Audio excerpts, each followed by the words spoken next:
Today on News One, we look at how wildfires affect the Panhandle. We dig deeper into the new student body president-elect's future plans for WT. And we find out more about National Broadcasting Society's trip to New York City. News One starts right now.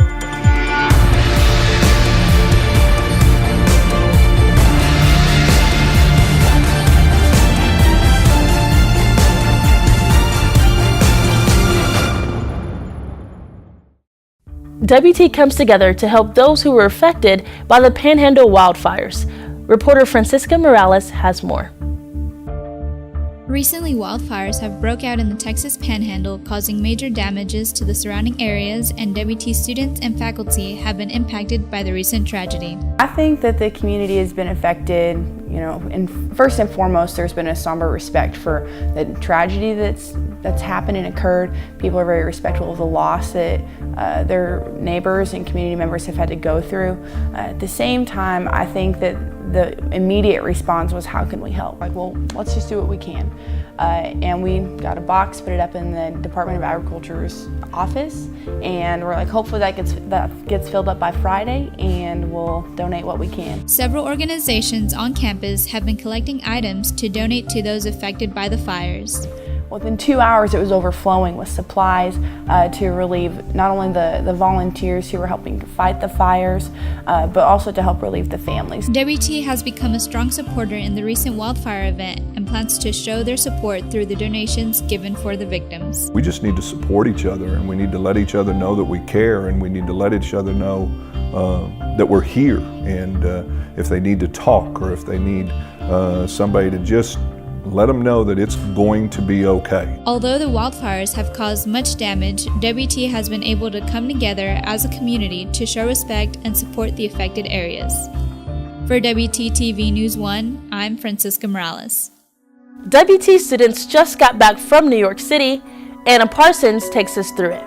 From the 21st to the 26th of March 2017, the National Broadcasting Society's 75th annual convention was hosted in New York. More than 400 students from different universities in the United States participated in this event.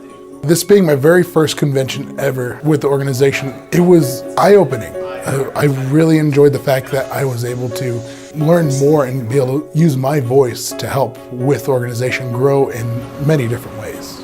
I've gone to the convention the last 3 years, and they were all good, but this year I feel like they were geared towards me. During the convention, students have an opportunity to attend several panels where they meet and talk with more than 45 professional guest speakers who work in media industries worldwide and across the nation. Along with these panels, the National Convention provides students opportunities such as going to major news stations, touring studio facilities, and connecting with professionals during career-focused sessions.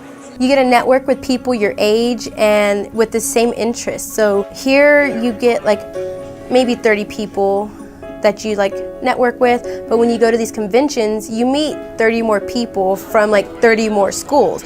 With attending conventions, the biggest thing is you get out of your comfort zone. Working with your chapter here locally builds up that camaraderie that makes you have that rapport with your fellow organization members. Going to an actual convention lets you see how much more you can do, helps you grow as an actual member, and eventually can get you a job. For WTTV News 1, I'm Anna Parsons. The student body president-elect tells us his future plans for WT. Reporter Shayna Delakis has the story. West Texas A&M University elects Chandler Huddleston to be their next student body president for the 2017 and 2018 term. I ran for student body president because I found my passion here at WT. I love it here so much. I call WT my home, and I just want to be able to share that with other students. I want to be able to help get people connected on campus, and then I really want to be a voice for the student body. Students speak about what they want to see in their student body president. See him get more involved in the students, residential living area more, because that's where most of our community is in residential living. But some of the main things that I'm looking at right now, one, residential living. Right now, just maybe looking at the structure of how the exemption process works and different things like that, getting student body opinion on that and then adjusting accordingly. Current student body president Landry Morin gives advice to the future president. I have an idea by the middle of summer in what's going to happen in the fall, so that then you can start working on spring, because it's important to get an early jump on things, or you're going to get you'll get behind and you'll never know it. I really want to get the student body's opinion on different things, on different topics.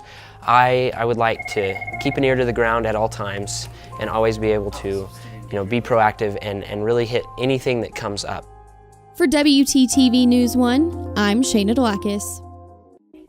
A local community garden may be getting some much-needed help from the city of Canyon. Reporter Eileen Taylor has the details.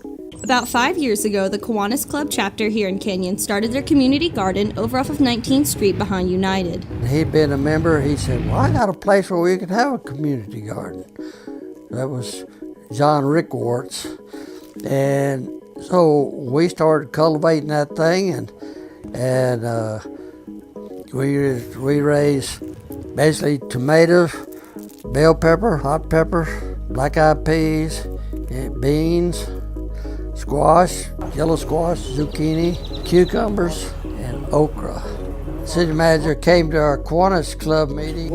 After their meeting, Mr. Dolly approached Mr. Criswell about the possibility of having their water bill forgiven since they are completely open to the public. I really thought that was a reasonable request. I really felt like that in government, everything that we do is done with public funds. I proposed that we actually provide them with a tap of their own so that they don't have to run a garden hose from the neighbor's house. Then we would provide them with a tap and let them have their garden to benefit the public at no cost as far as city water. The garden has proved to be quite successful in recent years. They clean all the okra. They get all the okra. And I think they get all the tomatoes. Those are great, healthy vegetables, and they love to pick them. Planting will begin after the last frost of the season. With WTTV News 1, I'm Eileen Taylor.